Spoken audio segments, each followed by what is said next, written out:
Los mineros querían dejar de trabajar esa noche sin haber terminado de extraer las numerosas cajas de azufre necesarias para cargar el horno al día siguiente. Paolo, el capataz, se les enfrentó con revólver en mano frente a la entrada de la mina para impedir que salieran. «Todos atrás, vuelvan a las minas, a sudar sangre hasta el amanecer, o disparo». «¡Bum!», exclamó uno desde las entrañas de la mina.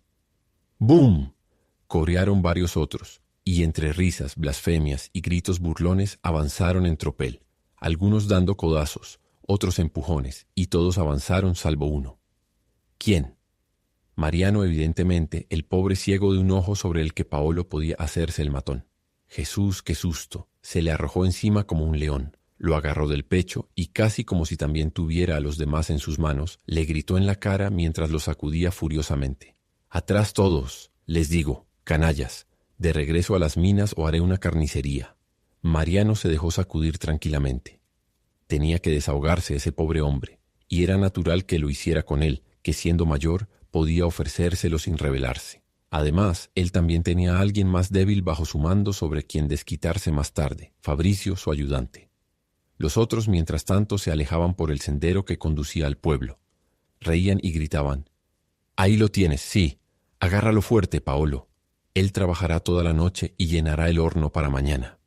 «Juventud», suspiró con una triste sonrisa de indulgencia Mariano a Paolo. Y todavía agarrado por el pecho, inclinó la cabeza hacia un lado, estiró hacia el lado opuesto el labio inferior y se quedó así un rato como esperando. ¿Era una mueca para Paolo? ¿O se burlaba de la juventud de esos compañeros? En verdad, entre las escenas de aquellos parajes, su alegría y su fingida audacia juvenil resultaban discordantes. Los rostros endurecidos, casi apagados por la sombría crudeza de las minas subterráneas, los cuerpos debilitados por la fatiga cotidiana y las ropas desgarradas reflejaban la desolación pálida de esas tierras desérticas, carentes de un solo hilo de hierba. Aquellas llanuras, perforadas por grietas de azufre como enormes hormigueros, parecían un paisaje devorado por el abandono. Pero no. Mariano, inmóvil en su extraño gesto, no se burlaba de ellos ni hacía una mueca a Paolo. Era su costumbre, esa peculiar manera con la que no sin esfuerzo lograba llevar lentamente a la boca la gran lágrima que de vez en cuando le recorría desde el otro ojo. El sano. Había tomado gusto a ese saborcito de sal y nunca dejaba escapar una lágrima. Poco. Una gota, de vez en cuando. Pero arrojado desde la mañana hasta la noche allá abajo, a más de 200 metros bajo tierra, con el pico en mano, cada golpe le arrancaba un rugido de rabia del pecho. Mariano siempre tenía la boca seca, y esa lágrima para su boca era como un sorbo de agua fresca para un sediento en el desierto, un gusto y un descanso. Cuando sentía que el ojo se le llenaba, dejaba el pico a un lado por un momento. Fijaba la vista en la rojiza y humeante llama de la linterna incrustada en la roca, cuya luz apenas revelaba en la oscuridad de la cueva infernal algunas escamas de azufre dispersas o el brillo del acero de su herramienta. Luego inclinaba la cabeza hacia un lado. Estiraba el labio inferior y esperaba pacientemente a que la lágrima descendiera, lenta, por el surco trazado por tantas otras antes. Los demás, unos con el vicio del humo, otros con el del vino. Él tenía el vicio de sus lágrimas. Era del saco lagrimal enfermo y no de llanto, aquella lágrima. Pero también se había bebido las de llanto Mariano, cuando, hace 4 años, le había muerto el único hijo, por la explosión de una mina, dejándole 7 huérfanos y la nuera por mantener. Aún le bajaba alguna más salada que las otras, y él la reconocía de inmediato. Sacudía la cabeza entonces y murmuraba un nombre: Calicio. La muerte de su hijo y la pérdida de su ojo en el mismo incidente en la mina lo habían condenado a continuar trabajando allí. Trabajaba más y mejor que un joven, pero cada sábado por la noche recibía su sueldo, y para decir la verdad, él mismo lo tomaba, como una caridad que le hacían, tanto que, guardándolo, decía en voz baja, casi con vergüenza: «Que Dios se lo pague», porque por regla general se presumía que alguien de su edad ya no podía trabajar bien.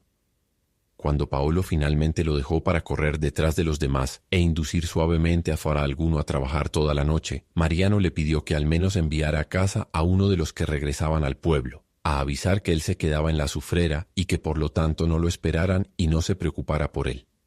Luego llamó a su ayudante, que tenía más de 30 años, llamándolo con el sonido con el que se llamaba a los cuervos amaestrados. Fabrizio estaba vistiéndose para regresar al pueblo. Para Fabrizio, vestirse era un proceso peculiar. Primero se quitaba la camisa, o lo que quedaba de ella, y se ponía un chaleco largo y ancho recibido como limosna, tan sucio que podía mantenerse de pie por sí solo. Con cuidado abrochaba los botones, aunque varios colgaban precariamente, y luego lo acariciaba con las manos, orgulloso de una prenda que consideraba elegante, aunque claramente no lo era. Sus piernas desnudas, flacas y amoratadas por el frío, temblaban mientras admiraba su aspecto.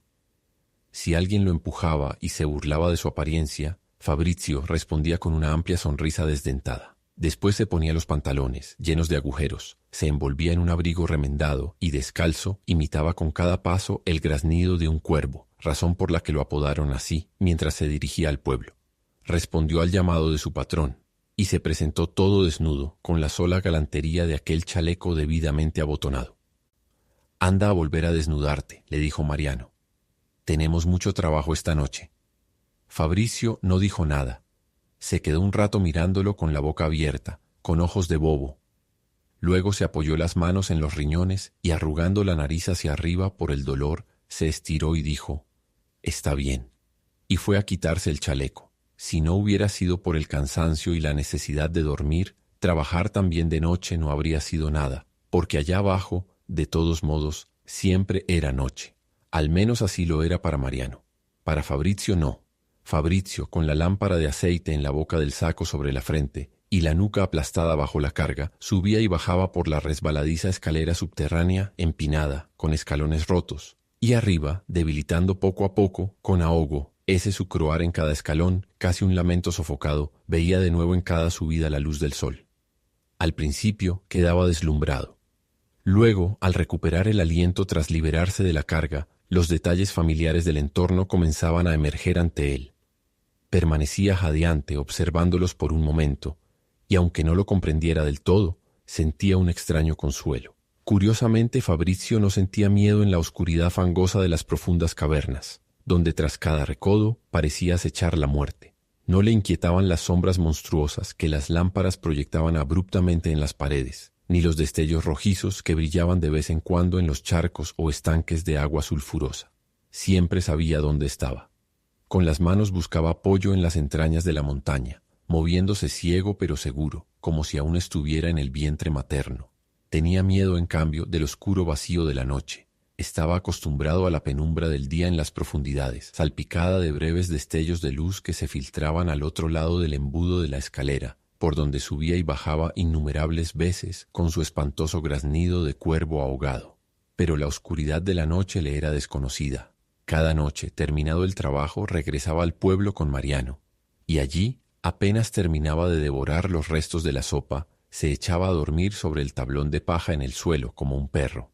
Y en vano los muchachos, esos 7 sobrinos huérfanos de su patrón, lo pateaban para mantenerlo despierto y reírse de su torpeza.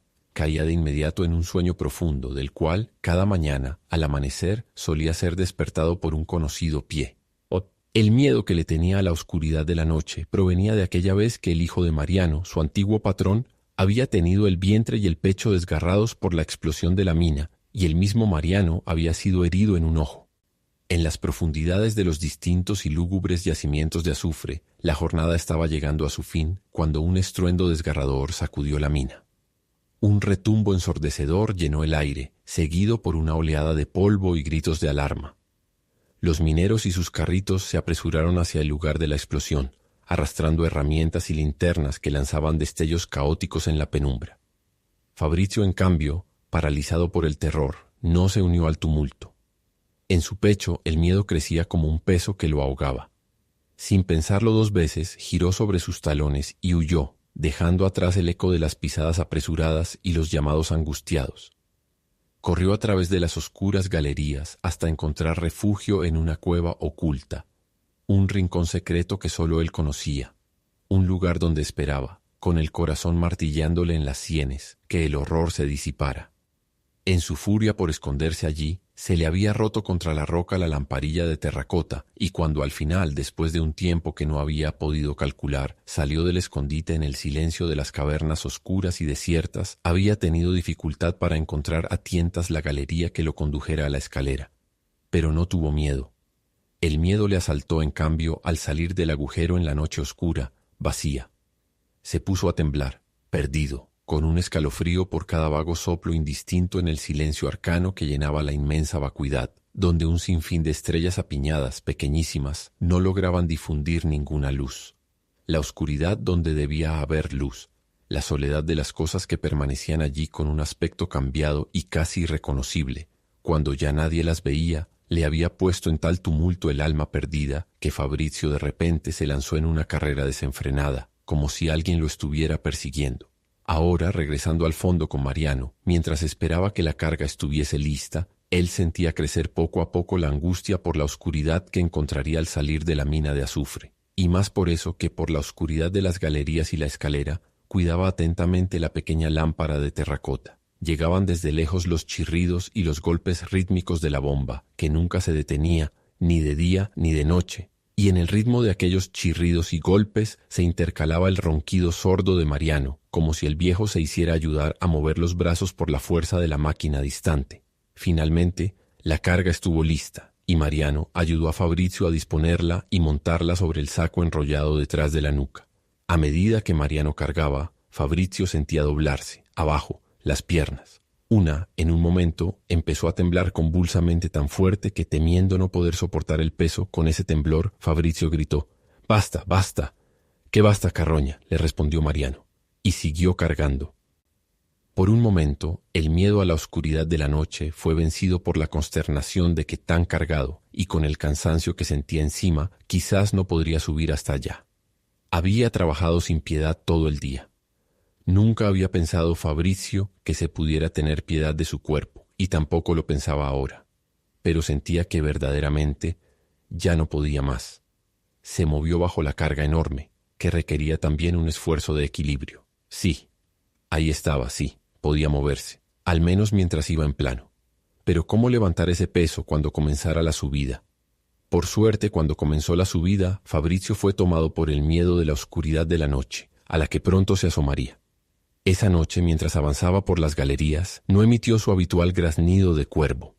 En su lugar, un lamento áspero y prolongado brotó de su garganta, como si el miedo hubiese desgarrado su voz. Pero al llegar a la escalera, incluso ese sonido se desvaneció, sofocado por el pavor creciente al silencio absoluto que lo esperaba afuera, en la vasta e intangible oscuridad de la noche. La escalera era tan empinada que Fabrizio, con la cabeza inclinada y aplastada bajo la carga, llegado al último giro, por más que levantara los ojos a mirar arriba, no podía ver el agujero que vagamente vislumbraba en lo alto. Curvado, casi tocando con la frente el escalón de arriba, sobre cuya lisura la lámpara vacilante reflejaba apenas una luz débil y sanguinolenta, él subía, subía, subía desde el vientre de la montaña, sin placer, más bien temeroso de la liberación próxima.